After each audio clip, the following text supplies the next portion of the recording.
దెబోరాకు దేవుడు మోపిన భారము ఎంతో గొప్పది, పెద్దది కూడా. పాపమయమైన ప్రజలను మోయవలసిందిగా దెబోరాని ఆదేశిస్తా ఉన్నా. దెబోరా వెంటనే, ప్రవ్వా నువ్వు చెప్పింది నేను చేస్తాను అని అడుగు వేసి ప్రవక్తిగా, న్యాయాధిపతిగా కూర్చుంది.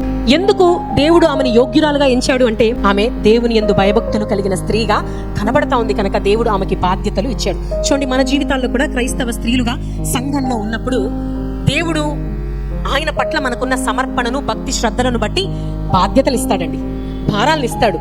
అవి మనం భారంగా అస్సలు అనుకోకూడదు. అవి ఎలా మనం అనుకోవాలంటే, ప్రమోషన్.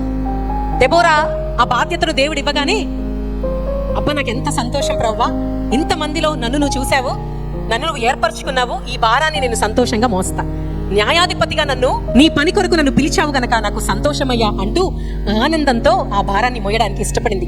దేవుడు అప్పగించే ఈ చిన్న చిన్న పనులను కూడా మనం ఏం చేయాలండి, భక్తి శ్రద్ధలతో ఒక ప్రమోషన్ లాగా భావించాలి. అబ్బా దేవుడు నాకు ఎంత చక్కని స్థితి ఇచ్చాడు. దేవుని సన్నిధిలో ఉండడం, ఆయన మందిరంలో ఉండడం ఒక గొప్ప ఆనందాన్ని మనకు ఇస్తుంది. భారం ఏంటి, పని ఏంటి, సేవ ఏంటి అనుకున్నామా, దేవుడు ఏం చేస్తాడండి, పక్కన పెట్టేస్తాడు. ఓ మొయ్యలేవా, భారాన్ని తీసేశాడంటే మనం ఏం కోల్పోయినట్టో తెలుసా, ప్రమోషన్ కోల్పోయినట్టు. ఇవ్వాలే మేనేజర్ పోస్ట్ ఇచ్చి నెలలో మనం సరిగా చేయకపోతే మేనేజర్ పోస్ట్ పీకేశారనుకో, ఎంత అవమానం అండి.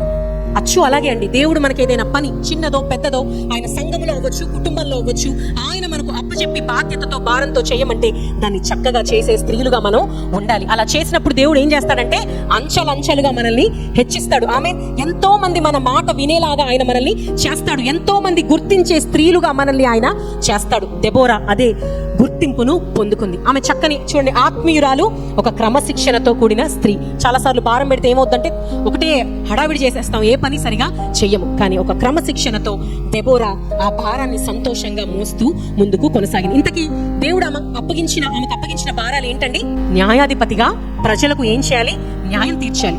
న్యాయం తీర్చడం అంటే ఎంత కష్టమో. కోర్టు దగ్గర అప్పుడప్పుడు వెళ్తా ఉంటే, ప్రయాణం చేస్తూ ఉంటే ఎంతమంది జనాలు. ఎప్పుడైనా టైం కుదిరితే లోపలికి వెళ్ళండి, ఇక చూసుకోండి ఉక్కిరి బిక్కిరి అయిపోతాం. దెబోరా దగ్గర కూడా అలా వచ్చేవాళ్ళు ఇజ్రాయేలు ప్రజలందరూ. అమ్మా ఇది ఉంది సమస్య, విసుక్కుని, ఏంటి ఇప్పుడేగా చెప్పా, మళ్ళా వస్తావేంటి, ఇప్పుడేగా తీర్పిచ్చా, మళ్ళా వస్తావేంటి, నా వల్ల కాదు పో, ఏంటి ప్రభా ఇంత భారం పెట్టావు అనలేదండి. ఆమె మోసిన భారం వల్ల, ఆమె చేసిన దేవుని పని వల్ల 40 సంవత్సరాలు ఇజ్రాయేలు ప్రజలు ప్రశాంతంగా బ్రతికారు. 20 సంవత్సరాలు బానిసత్వపు బ్రతుకని నేను చెప్పాను కదా.